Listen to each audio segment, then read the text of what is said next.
welcome to my July update, August plan slash haul slash this is what I'm up to video. So I hope you're all okay, and yeah, I'm just going to jump straight into showing you what I've been doing. So I've actually finished my June cottage. Yeah,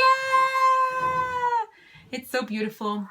I finished, that was like my first priority at the beginning of July, to just finish this. That's what I did. Sorry if you can hear my son playing, he's having a great time in the bath.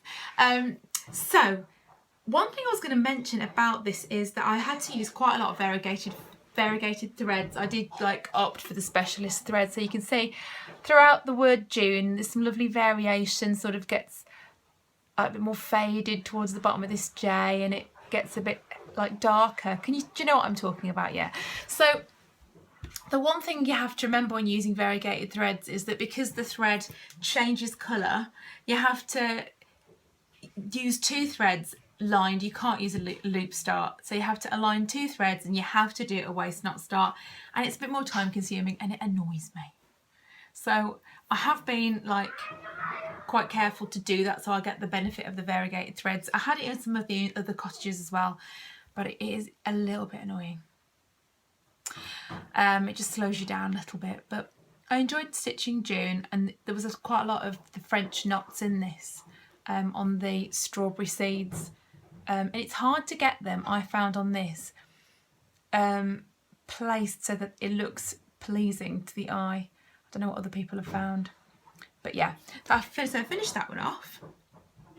And then after I'd done that one, I finished my Farm Fresh, which I've really loved stitching. This is another Country Cottage Needleworks design, which I've done it for some friends who live on a farm, and I really loved stitching this.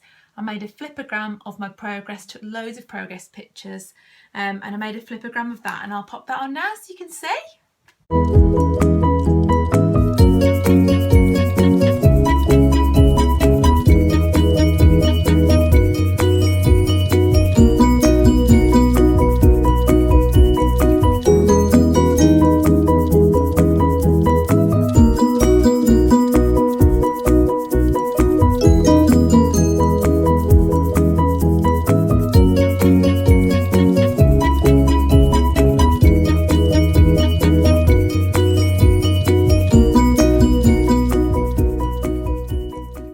So after that I started work on my July cottage, and yes, I am really behind, but it's the school holidays now, so hopefully I'll get a lot more time to stitch.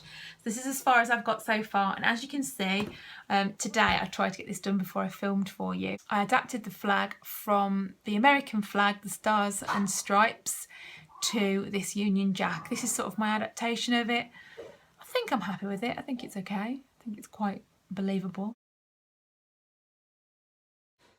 It's within the style of, you know, these cottages are quite stylistic anyway, so I'm hoping it sort of fits in with the style of it. But I think most of the rest of it I'll keep the same. I might replace the fireworks with something else. So yeah, that's as far as I've got, but it will be my priority to finish this. This roof is a variegated thread. You can kind of see some of the variation in that.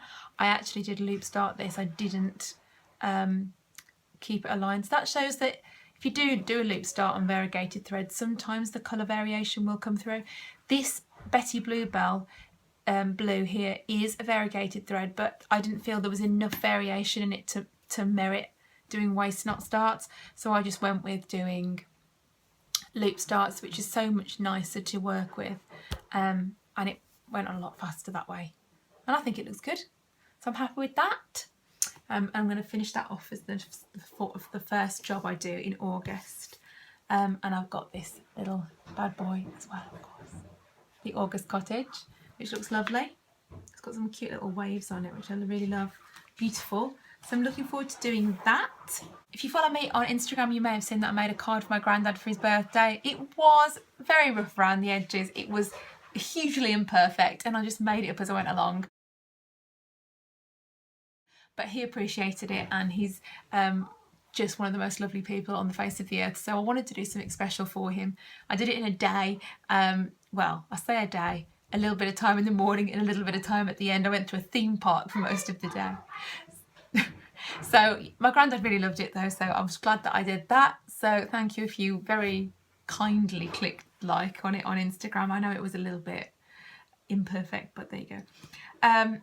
I've been stitching.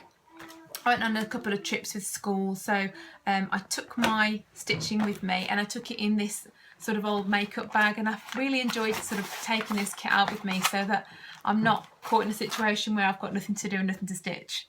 Not a good situation. So in here I've just got, you know, my thread heaven, the bobbins that I'm using for that particular, these are the ones for the July cottage, a couple of little hoops, my screwdriver of course to get my tension really good so that I can stitch well, and my scissors, and my needle tin. So yeah, a lot of people use needle minders and I don't tend to use needle minders, but I think it's because I've got a magnet on the inside of this box which sort of does the job. So I thought I'd show you that. I've enjoyed having a portable stitching kit for going around with. He's having a lot of fun. He's in a bath that's about that deep, but just having the time of his life, so it's all good. My floss collection has grown a little more. I was really fortunate to be gifted a lot of floss from somebody who knew that I stitched. And so very sadly her mother-in-law passed away, but she had loads of stitching stuff, and so this lady gifted it to me. I was really grateful, so that my floss collection grew immeasurably. I'll pop a picture on of everything that she gave me. It was amazing.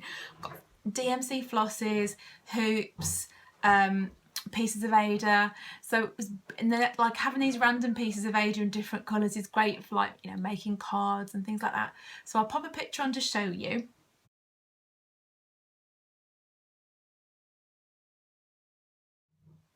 It actually took me ages to bobbinate all that, but I wasn't complaining, you know. And I got quite a good bobbinating technique that I managed to find. It's a bit of a trial and everything, isn't it, bobbinating? You can end up getting in such a tangle trying to get them off the skein onto the bobbin. But I managed to find a really good way of doing it, which I'll make a separate video about. So this is my DMC collection, and I have arranged it now in number order. So it's these two boxes. It's still not loads, I know, but it's getting there. Gently does it. And then I also bought some more DMC floss. You might remember me showing you this book that my mum bought for me. And in order to stitch anything from this, really, you have to have the threads available for that particular sampler. So everything's organised into samplers, but you can stitch just individual motifs from them. So each sampler in here has a collection of about 20 or so colours that it sticks to, so that you can stitch anything from that sampler if you have those colours. So I just went through this one. I thought this one was a good one to go for because it's the celebrations one. So all these motifs are going to be amazing for, like, birthdays, weddings, anything like that. It's got, like, cakes, bunting, lollipops, stars, hearts. It's got quite a lot of stuff that you would, very usable stuff. So I went for those threads that were required, which was just this small collection of threads there, if you can see. So I basically made sure, some of them I already had, and I just filled in the gaps. So now I've got to the stage where I can stitch anything off there. So I added those ones in as well. So I'll pop a picture of my little mini haul where I bought my August cottage and those extra threads. So I'll show you that now.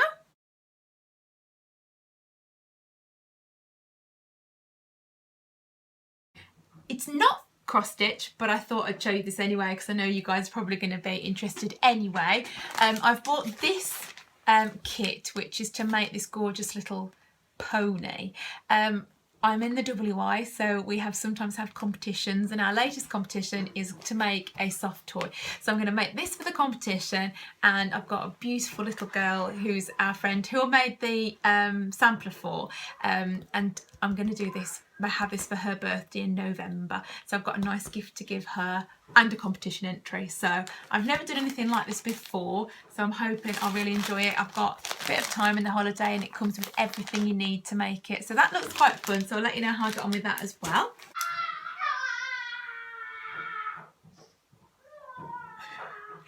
Thank you if you followed me on Instagram. If you haven't yet, my Instagram name is Penny Crimps. I've really been enjoying doing Fitbit and Stitch again. I think I've done it twice more since I last mentioned it to you. Led by Pammy Papers, Pam Reed. Thank you very much for organising that. And there's another lady who follows me on Instagram who I follow. I think her name's Ladybug. Can't remember. She's got like a number on it as well. But she's stitching the Country Cottage Needleworks cottages along with me. She's a little bit ahead of me. And she has adapted some of them to include some different threads and some sparkly threads. So I'll pop her name on as well. She's a really good person to follow. It's nice to see Carolyn Mazzeo posting lots of nice things on Instagram again. I'm hoping she'll get YouTubing again soon because I'm really missing her. Hope you're okay, Carolyn. To you. I think everybody's missing Carolyn. So just thought I'd show you quickly all my cottages that I've done so far. So I've done April, started at April, May, June. This is where I'm up to in July. So I've got a lot more stitching ahead of me with those, but I'm loving it. And I need to think a little bit about what I'm going to do with them when I finish. Now, Carolyn does these gorgeous no-sew cubes, which I really like the idea of putting on like a cube. But I found these at my local needlework store, Hobbycraft, if you're in the UK. And I think it was like £2.50. And it's 6 by 6 inches roughly. It's 15 by 15 centimetres. And I bought one to try, and I've discovered it does fit the designs really beautifully, quite snugly, but once they're wrapped round, if you can imagine, they're going to look really amazing. And then I could get like a beautiful thick ribbon in a colour from there and attach that round, and then for each month the following year just pop that on the wall as a canvas.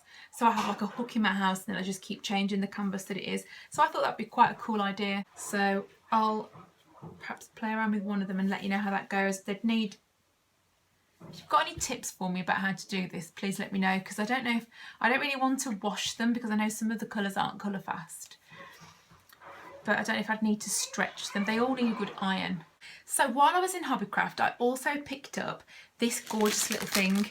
It's like a little easel with a canvas attached to it. It's only teeny weeny.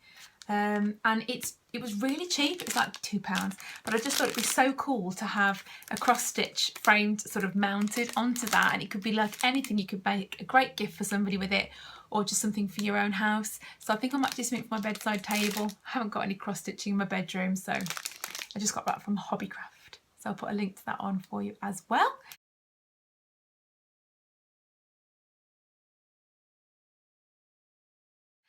And then the only other thing I was going to mention to you was I went to the library with my son and I got out this amazing stitching book. It shows you loads and loads and loads of different stitching techniques, not necessarily just cross stitch, absolutely tons of stuff. And it has got a large collection of cross stitch borders and motifs in the back as well. Sort of figures, animals, birds, fill-in patterns. I'm not going to show you them in any detail because it would have been wrong of me to do that. But borders, really beautiful decorative stuff.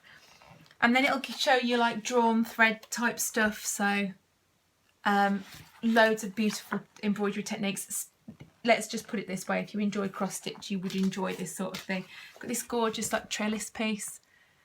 And it's got all the patterns for these in, and it just teaches you loads of different stitching techniques. So I'll find a link for you and put it in the description bar, but I just thought I'd show that to you because I just thought it was amazing, and I know that a lot of you would enjoy it as well. So I hope you have a wonderful August. I'm going away for a week to the seaside where I filmed before. So the place where I actually made my original YouTube tutorial. So I'll get lots of stitching done there, and hopefully I'll make a few more videos for you over the summer, like quick tip things and things.